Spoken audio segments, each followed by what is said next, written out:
It was just after midnight on a Friday night. My husband was absorbed in an online game in the living room while I sat at the dining table, working on some tasks I had brought home. Out of nowhere, he casually suggested we should live apart. Startled, I asked him why. Although we hadn't been getting along well lately, I felt I deserved to hear his reasons. My name is Megan. At the stroke of midnight, as I turned 35, my husband, fully aware of my ongoing infertility treatments, dropped a bombshell. I was so taken aback that my mind went blank. Without tearing his eyes away from the screen, he said, "You just turned 35, right? Even if you got pregnant now, it would be a high-risk pregnancy. So, I've decided to give up on having kids with you. That's why I want to live separately and move in with my mom." What? I don't understand. I was baffled as to why giving up on having kids meant he wanted to live apart from me and move in with his mother. We got married 2 years ago. While I wanted to enjoy our newlywed life for a while, my husband was eager to start a family. As the youngest of 3 brothers, each with 3 kids, he was constantly reminded by his siblings, it's best to have kids while you're still young and energetic. So, we decided to try for a baby. However, a year passed and we were still not blessed with a child. One day, my husband said, "You should get checked out." For what? Why? I asked, taken aback. "We can't have a kid. There must be something wrong with you," he yelled. Although his accusation upset me, I decided to visit the gynecologist just in case. The results revealed that I did have a condition that made it difficult to conceive. Without any symptoms, this news was a huge shock. The gynecologist explained that while it would be challenging, natural pregnancy was still possible. Despite this, I felt a heavy weight on my heart as I prepared to tell my husband. That evening, over dinner, I calmly shared the results with him. He seemed almost triumphant as he said, "I knew it was you. But the doctor said I could still get pregnant," I muttered. He glared at me and declared, "It's been impossible, and it's not going to change." His unilateral conclusion filled me with anger. "You could have an issue too, you know," I retorted. That struck a nerve, causing him to raise his voice. "Megan, it's obvious what the problem is here. How dare you try to blame me?" With a resounding bang, he slammed his fists on the table in frustration. I recoiled in surprise. "You're just a failure. Can't even conceive a child." With that cutting remark, he stormed off to the bedroom. Left alone, tears streamed down my face as I washed dishes. I knew he was reacting out of shock and frustration. If only we could conceive, maybe then we could find happiness together again. With determination, I resolved to redouble my efforts to conceive and regain my husband's love. Regular visits to the gynecologist became routine, but with each visit, my anxiety mounted. Despite focusing intensely on my most fertile days, success eluded me, fueling my stubborn resolve. One morning, I ventured, "Let's try again tonight, okay?" To my surprise, he met my suggestion with disapproval. "Isn't it a bit awkward to talk about tonight so early in the morning?" Embarrassment flushed my cheeks. Reflecting on it, I realized it might seem strange, but we were a couple. It should feel natural. Suppressing my mixed emotions, I tried gently persuading him. "Don't you want a child too?" But my husband shot back, "I never really wanted a child. It's too expensive. My brothers always said a real man has a wife and kids, so I thought I'd give it a shot.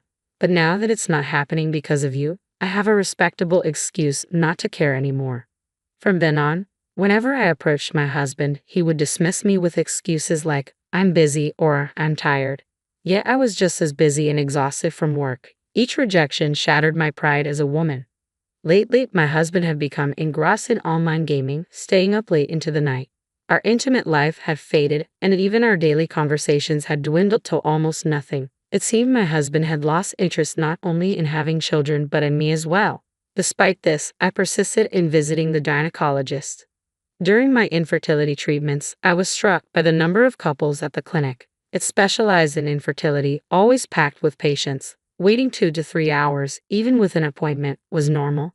Seeing so many others struggling with the same issue gave me a strange comfort. Sometimes I would witness a couple emerging from a consultation room, the woman tenderly touching her still flat belly, her husband by her side. Perhaps they had just received news of a pregnancy. I longed for that to be me. I wanted a child desperately. I wanted to regain my husband's love and find happiness again. My hope for a child began to dim when I was told that further treatment would be difficult without my husband undergoing testing. I found myself at a crossroads, unsure of what to do next. Maybe it was all impossible after all. The journey home from the gynecology clinic always left me with a painful ache, threatening tears. As I stepped onto the main road, I glanced up and was startled by the sight of an elderly woman in flamboyant attire. The surprise halted my tears. She appeared to be in her 70s, with thick makeup and a boldly colorful dress that clashed with her surroundings. I didn't recognize her at first, but there was something oddly familiar about her. Could it be my mother-in-law? Despite living in the same city, we seldom crossed paths, and this woman bore no resemblance to the modest image I recalled. Yet the distinctive mole on her cheek left me certain. My mother-in-law had undergone a dramatic transformation contrary to her usual simple appearance, and it caught me off guard. I faded into the crowd, silently observing. My mother-in-law was a force of nature. She held herself to lenient standards while scrutinizing others with harsh judgment, hurling insults that could leave anyone speechless. She favored my husband, her youngest, with unabashed affection, contrasting sharply with her treatment of her other children, whom she often dismissed as mere financial burdens. This disparity fueled resentment, especially from my brother-in-law. Last year, when my father-in-law succumbed to cancer, discussions arose about her moving in with one of her children. Both her eldest and second sons, along with their families, vehemently refused. I assumed the responsibility would fall to us, but she asserted her independence, declaring she would live alone as long as she remained healthy. Whether fueled by bitterness over being rejected or her innate character, her reaction to my father-in-law's passing was explosive. She publicly accused her sons of ingratitude, accusing them of financial exploitation, and claimed the lion's share of inheritance without considering an equitable division. Despite numerous attempts by my husband and brother-in-law to suggest dividing the inheritance according to legal guidelines, she remained steadfast, refusing to yield, and no one could sway her. Even I received a cold dismissal from her with words like, "I have no interest in getting along with you, so stay away from my house." Compared to the fiery conflicts between her and my brother-in-law and their wives, I found myself in a relatively peaceful position. One day, I spotted my mother-in-law disappearing into a shop without noticing me. I couldn't reconcile this with the woman I knew, and I found myself staring at the signboard of the building she had entered. That night, I debated whether to tell my husband about his mother's actions, but ultimately decided against it. After all, she was an adult, now single without my father-in-law, and entitled to her personal choices. It wasn't my place to criticize her interests or decisions. Since then, I've caught glimpses of her a few times but always pretended not to notice. Months passed, and as my birthday approached, my husband suddenly proposed that we live separately. Curious and somewhat suspicious, I asked him, "Have you met someone else?" I couldn't help but wonder if my mother-in-law was just an excuse and if he might be planning to remarry. Yet he seemed to spend most of his days at home absorbed in video games, making it unlikely that he was seeing anyone else. I mulled over the possibilities in my mind. Strangely, I felt oddly calm, almost on the verge of laughter. My husband, on his part, responded seriously, "Well, there's this girl in my gaming group who I find interesting, but it's all online. It could just as well be a guy pretending to be a woman, which makes the whole thing rather absurd. He's rational enough to make decisions, so why would he suddenly suggest separation? I just don't understand," I thought to myself as my husband reiterated, "I just prefer living with my mom over living with you." Confusion and hurt filled me. Why would he choose his mother over me? Do you resent me? Has our love vanished? I searched desperately for answers that could soothe my heart and posed my next question to him. As soon as the words escaped my lips, a pang of pain shot through my chest. Did he no longer need me, the woman unable to bear a child due to infertility? Holding back tears, I awaited his response. "No, not really." "Huh?" My husband's response catches me off guard. "Didn't I mention this before? I'm not focused on having kids anymore.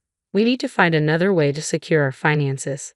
"Money?" I echo his unexpected words. He nods solemnly and explains, "It's about my mom's inheritance." I struggle to see the connection and feel increasingly perplexed. My brothers are opportunistic. They'll try to claim a larger share of mom's inheritance by arguing they have more children. I won't let that happen. Who's being opportunistic here? I'm taken aback but choose to hold my tongue. "But your mom is perfectly healthy. Isn't it premature to discuss her inheritance?" "That's why my mom dislikes you, but she dotes on me. If I move in with her now, it'll be advantageous for securing the inheritance. She likely has a significant portion of my dad's estate stashed away for herself, so I won't have to work hard and can live comfortably. With no children of our own, we need financial security for our old age, my husband explained, his tone almost mocking. I grasped the implication and was stunned. So the reason my husband had wanted a child was. So you wanted a child to ensure someone would care for you in old age. And since that's not possible, you're now aiming for a larger share of your mom's inheritance. I hoped my suspicions were mistaken. I confronted my husband, hoping for a different response, but once again, he dashed my expectations. Of course, he declared, children are meant to care for their parents. If I move in with mom now, I might secure the entire inheritance. The strong bond between Tom and his mother suddenly made sense to me. It seemed to overshadow everything else. There was no hint of fairness or sharing in his words. I was left speechless as Tom continued, almost monologuing now. Once mom passes, I'll return to live with you. While you can't have children, you manage the household impeccably and bring home a good paycheck as a full-time worker. All right, then let's get a divorce, my true feelings burst out, cutting him off. Who would tolerate such treatment, agree to live apart, and then reconcile as if nothing happened? Tom was making a mockery of me. I knew his position as the youngest of three had spoiled him, but this selfish scheme of his was beyond unacceptable and reprehensible. In that moment, all the love I once felt for Tom vanished completely. Let's hire a lawyer to fairly divide our assets and go our separate ways. Huh? Divorce? I never mentioned divorce. We can simply live apart. Hiring a lawyer seems excessive. Although Tom appeared taken aback at first, my resolve seemed to sway him. No, you'll feel better being single too. I won't be satisfied unless we divide everything equitably through legal means. Bringing in a third party to handle the assets will prevent any future issues, right? Tom smirked smugly and relented. You make a fair point. All right, if I secure a good share of mom's inheritance, my retirement will be comfortable, and I might even consider remarrying. Just make sure you don't regret it, I replied pointedly. Likewise, don't count your chickens before they hatch, he retorted, and be sure you won't regret your decisions. The following day, I received a lawyer recommendation from a friend who had been through a divorce and promptly sought consultation. I also informed our landlord that only Tom would be vacating the premises and arranged for movers. As I made these arrangements, I overheard Tom on the phone with his mother, expressing his desire to live with her and fulfill his duties as a son. It shocked me to realize he had proposed separation to me without first seeking his mother's approval. According to Tom, his mother was thrilled about the prospect of living with him. It seemed she had certain requests or things to discuss with him. Surprisingly, preparations for the divorce progressed swiftly. Initially planning for a 50-50 asset split, my skilled lawyer managed to negotiate alimony, securing 70% of the assets for me. If Tom's selfish actions led to her separation, I felt justified in claiming the share. Without hesitation, just 3 days after finalizing the divorce and with Tom returning to his parents' home, I was relaxing in my apartment when my phone rang. It was my ex-husband, Tom. The moment I answered, he pleaded, "Please help me, let's get married again," he sobbed. There was no inheritance after all. My mom squandered everything on male strippers. She's broke now. What's worse, she's buried in debts and has even mortgaged her house. Oh, really? That's rough. Sounds like your mom has a thing for those strip clubs, huh? I chuckled softly. I had witnessed my ex-mother-in-law frequenting those establishments, their exorbitant prices boldly displayed on billboards. I'd seen her enter several times, unmistakably spending a small fortune there. Since Tom became engrossed in online gaming and stopped visiting his parents, his mother seemed to have fallen into this nightlife scene. She depleted her late husband's inheritance and her retirement savings, now drowning in debt from numerous loans. Why didn't you tell me about this? I didn't see it as my place to interfere in people's hobbies. I never stopped you from playing video games, did I? Tom was momentarily speechless and swiftly changed the subject. She's been pressuring me to take out loans in my name, but that's impossible. Can't you give me some money from the divorce settlement? If we were still married, it would be our money. No, I responded firmly. Why not? You used to love me, didn't you? Your husband is in trouble. I loved you when we were married, but once you suggested separating, all those feelings vanished. It's clear now that you're only interested in my money. Why would I consider getting back together with you? That's not fair. Mom is demanding my entire paycheck. She insists it's only right for a child to support their parents. She was always good to me. Tom whimpered pitifully, but his expectation that he should always be the center of attention and that everyone else should cater to him mirrored his mother's attitude. They truly were two of a kind. They brought this situation upon themselves, and I felt no obligation to offer assistance. We're divorced now, Tom. We're strangers.